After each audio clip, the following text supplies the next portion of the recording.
메대 족속 아하수에로의 아들 다리오가 갈대아 나라 왕으로 세움을 받던 첫 해, 곧 그 통치 원년에 나 다니엘이 책을 통해 여호와께서 말씀으로 선지자 예레미야에게 알려주신 그 연수를 깨달았나니 곧 예루살렘의 황폐함이 70년 만에 그치리라 하신 것이니라. 내가 금식하며 베옷을 입고 죄를 덮어쓰고 주 하나님께 기도하며 간구하기를 결심하고 내 하나님 여호와께 기도하며 자복하여 이르기를, 크시고 두려워할 주 하나님, 주를 사랑하고 주의 계명을 지키는 자를 위하여 언약을 지키시고 그에게 인자를 베푸시는 이시여, 우리는 이미 범죄하여 패역하며 행악하며 반역하여 주의 법도와 규례를 떠나싸우며 우리가 또 주의 종 선지자들이 주의 이름으로 우리의 왕들과 우리의 고관과 조상들과 온 국민에게 말씀한 것을 듣지 아니하였나이다. 주여, 공의는 주께로 돌아가고 수치는 우리 얼굴로 돌아옴이 오늘과 같아서 유다 사람들과 예루살렘 거민들과 이스라엘이 가까운 곳에 있는 자들이나 먼 곳에 있는 자들이 다 주께서 쫓아내신 각국에서 수치를 당하였사오니 이는 그들이 주께 죄를 범하였음이니이다.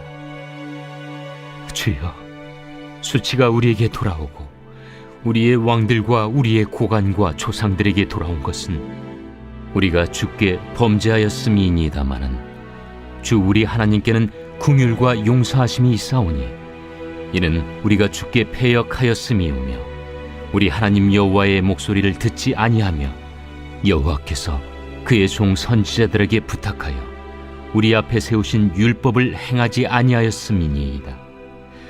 온 이스라엘이 주의 율법을 범하고 치우쳐가서 주의 목소리를 듣지 아니하였으므로 이 저주가 우리에게 내렸으되 곧 하나님의 종 모세의 율법에 기록된 맹세대로 되었사오니 이는 우리가 주께 범죄하였음이니이다. 주께서 큰 재앙을 우리에게 내리사 우리와 및 우리를 재판하던 재판관을 쳐서 하신 말씀을 이루셨사오니 온 천하에 예루살렘에서 일어난 일 같은 것이 없나이다. 모세 율법에 기록된 대로 이 모든 재앙이 이미 우리에게 내렸사오나 우리는 우리의 죄악을 떠나고 주의 진리를 깨달아 우리 하나님 여호와의 얼굴을 기쁘게 하지 아니하였나이다. 그러므로 여호와께서 이 재앙을 간직하여 두셨다가 우리에게 내리게 하셨사오니 우리의 하나님 여호와께서 행하시는 모든 일이 공의로우시나 우리가 그 목소리를 듣지 아니하였음이니이다. 강한 손으로 주의 백성을 애굽 땅에서 인도하여 내시고 오늘과 같이 명성을 얻으신 우리 주 하나님이여, 우리는 범죄하였고 악을 행하였나이다. 주여, 구하옵나니 주는 주의 공의를 따라 주의 분노를 주의 성 예루살렘 주의 거룩한 산에서 떠나게 하옵소서. 이는 우리의 죄와 우리 조상들의 죄악으로 말미암아 예루살렘과 주의 백성이 사면에 있는 자들에게 수치를 당함이니이다. 그러온즉 우리 하나님이여, 지금 주의 종의 기도와 간구를 들으시고 주를 위하여 주의 얼굴빛을 주의 황폐한 성소에 비추시옵소서. 나의 하나님이여, 귀를 기울여 들으시며 눈을 떠서 우리의 황폐한 상황과 주의 이름으로 일컬는 성을 보옵소서. 우리가 주 앞에 간구하옵는 것은 우리의 공의를 의지하여 하는 것이 아니요 주의 큰 긍휼을 의지하여 함이니이다. 주여, 들으소서. 주여, 용서하소서. 주여, 귀를 기울이시고 행하소서. 지체하지 마옵소서. 나의 하나님이여, 주 자신을 위하여 하시옵소서. 이는 주의 성과 주의 백성이 주의 이름으로 일컬는 바 됨이니이다. 우리를 긍휼히 여기소서라는 제목으로 말씀을 나누도록 하겠습니다. 1절에 보면 메대 족속 아하수에로의 아들 다리오가 갈대아 나라 왕으로 세움을 받던 첫 해에 다니엘이 예레미야의 글을 읽고 연수를 깨달았다, 이런 말이 나옵니다. 특별히 다리오 왕 원년에 다니엘이 예레미야의 글을 다시 생각해 본 것은 우연이 아니었죠. 왜냐하면 이 바벨론의 왕권이 다리오에 의해서 완전히 멸망당했기 때문에 다니엘의 입장에서는 자신이 봤던 환상이 성취되었다라고 볼 수도 있는 것입니다. 그런데 유다의 운명은 크게 바뀌지 않았어요. 다시 회복되지 않았다는 것이죠. 그렇기 때문에 이 다니엘은 자신이 봤던 환상이 이미 성취되었는지 아니면 예언의 성취를 기다려야 할 것인지에 대해서 궁금하게 된 것입니다. 그래서 어떻게 합니까? 3절의 말씀에 보면 금식하며 베옷을 입고 죄를 뒤집어 쓰고 주 하나님께 기도하며 간구하기를 결심했다라고 얘기합니다. 우리가 여기까지 보면은 다니엘이 예레미야의 글을 읽고 뭔가를 좀 깨닫기를 원해서 하나님께 간구한 것처럼 나오는데 이 뒤를 보면 아시겠지만 다니엘은 지금 뭔가를 깨닫기 위하여 기도하는 게 아니에요. 무엇입니까? 자신들이 또 자신의 조상들이 지었던 죄에 대해서 고백하고 하나님께 회개하고 용서를 구하는 장면이 오늘 성경의 본문입니다. 그래서 다니엘은 엎드려서 자기 백성 이스라엘을 대신해서 죄를 고백하며 기도를 드려요. 먼저 4절에 다니엘은 하나님을 이중적으로 소개합니다. 하나님을 크시고 두려워할 주 하나님이라고 이야기를 합니다. 그러면서 하나님이 애굽에서 자신의 백성들을 어떻게 해방하셨는지 이야기를 하고 주님이 크고 두려운 이적과 기사로 지금 우리와 함께 하시는 그런 하나님이다라고 소개를 하는 거죠. 또한 어떻게 합니까? 주를 사랑하고 주의 계명을 지키는 자를 위해 언약을 지키시고 그에게 인자를 베푸시는 이라고 말합니다. 이것은 하나님과 이스라엘의 언약 관계에 뿌리를 둔 고백이에요. 다니엘은 하나님을 인애와 또 언약을 잘 지키시는 분이라고 얘기합니다. 여기서 말하는 이 인애, 인자는 헤세드라는 단어죠. 하나님께서 약속을 하시고 그 약속을 지키시면서 그 백성을 얼마나 값없이 사랑하시고 지키시고 구원의 은혜를 베풀어 주시는지를 나타내는 단어입니다. 하나님은 그런 하나님인데 이스라엘 백성은 어떻게 했습니까? 6절의 말씀에 보면 주의 종 선지자들이 주의 이름으로 우리 왕과 우리의 고관과 조상들과 온 국민에게 말씀하신 것을 우리가 듣지 않았다라고 고백을 하는 것이죠. 하나님께서는 성실하게 우리에게 말씀하셨지만 우리는 그 말씀에 대해서 순종하지 않고 불순종했다는 얘기합니다. 이 고백을 계속해서 반복해요. 5절 말씀에 보면 우리가 여호와의 법도와 규례를 떠났다. 11절에 보면 그분의 율법을 범하고 치우쳐 갔다. 10절에 보면 그분의 예언자들을 통해서 세우신 율법을 지키지 않았다. 우리는 10절, 11절에 그분의 목소리를 듣지 않았고 6절에 보면 그분의 종 예언자의 목소리를 듣지 않았다라고 얘기합니다. 계속해서 그런 말이에요. 우리가 행악하고 반역하고 배신을 했고 범죄했고 패역했다. 이스라엘 전체가 그랬다. 우리 또 고관과 조상과 국민, 먼 곳에 있는 자들, 가까운 데 있는 자들, 우리 왕과 우리의 고관과 우리 조상들, 온 이스라엘 모두가 다 여호와께 죄를 범했다라고 고백을 합니다. 어느 하나 자신들이 하나님의 심판과 하나님께서 내리신 벌에서 자유할 수 없다는 것을 고백하고 이런 총체적인 죄의 고백을 통해서 자신들이 얼마나 큰 죄악을 저질렀다는 것을 잘 깨닫고 있다라. 내가 뭘 잘못했는지를 정확하게 알고 있다라고 고백을 하는 것이죠. 다니엘은 있는 그대로 솔직하게 조상들의 역사를 하나님께 고백합니다. 어떻게 보면 다니엘이 지은 죄도 아니에요. 그런데도 불구하고 어떻게 합니까? 자기의 죄를 고백하듯이 하나님께 회개합니다. 이 모든 죄에 대한 부채의식을 지니고 있는 거예요. 하나님에 대해서도 원망하지 않습니다. 하나님이 오히려 신실하다고 고백해요. 하나님이 정의롭다고 고백합니다. 왜 정의롭습니까? 하나님의 말씀에 순종하고 주님의 말씀대로 사는 사람들은 복을 받는 것이고 그렇지 못한 사람들은 벌을 받게 되는 것이죠.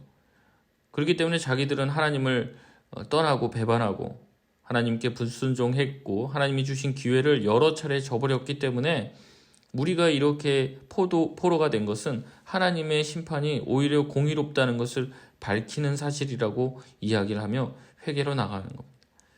이런 과거에 대한 통렬한 반성과 회개가 필요해요.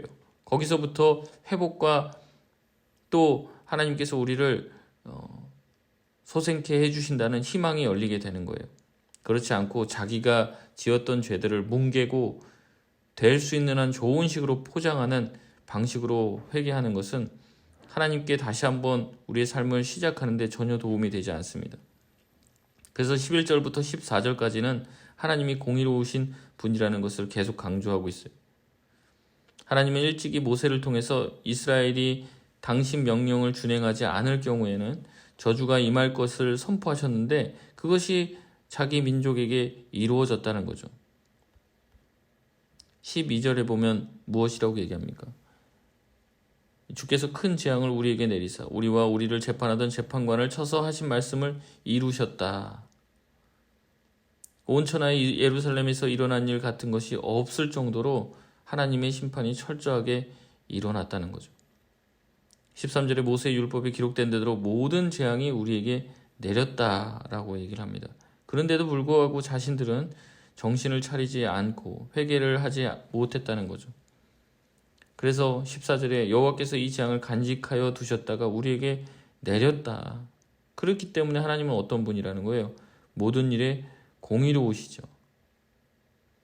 우리가 지금 재앙을 당하는 이유는 우리가 그 목소리를 듣지 아니하였기 때문에라고 하면서 이 모든 책임이 하나님에게 있는 것이 아니라 우리에게 있다라고 고백을 합니다. 정말 통렬하고 철저한 회개의 방식인 거예요. 15절로 넘어가면서는 약간 분위기가 다르게 됩니다. 계속해서 그런 얘기를 해요. 이스라엘에 대해서 하나님께 간구할 때 주의 백성이다. 예루살렘을 가리켜서 16절 19절에 보면 주의 성이다. 주의 이름으로 일컫는 성이다. 18절에 얘기하고요. 예루살렘의 성소를 주의 거룩한 산, 또 17절에 주의 황폐한 초소, 모든 것을 다 하나님과 연관을 짓습니다. 하나님께서 공의로 우리를 이렇게 포로로 끌려가게 하시고 주의 성소가 다 불에 탔지만 결국에 하나님과 연결된 하나님의 성소지 않습니까? 주의 거룩한 산이지 않습니까? 포로된 우리는 주님의 백성이지 않습니까? 계속 그렇게 주님과 연관을 짓는 거예요. 우리는 주님의 소유라는 거죠. 그러니까 주님, 우리를 한 번만 긍휼히 여겨주시고 우리를 불쌍히 여겨주셔서 주님, 우리를 건져 주시옵소서. 주의 이름으로 일컫는 우리 민족, 우리 백성들 주님께서 건져 주시라는 거죠. 우리가 지금 벌을 받은 이유는 철저하게 우리의 죄악 때문에 벌을 받은 거예요. 그러나 우리를 긍휼히 여겨주시고 우리에게 구원과 호의를 베풀어 주시길 원합니다. 라는 그 고백으로 나가는 거예요.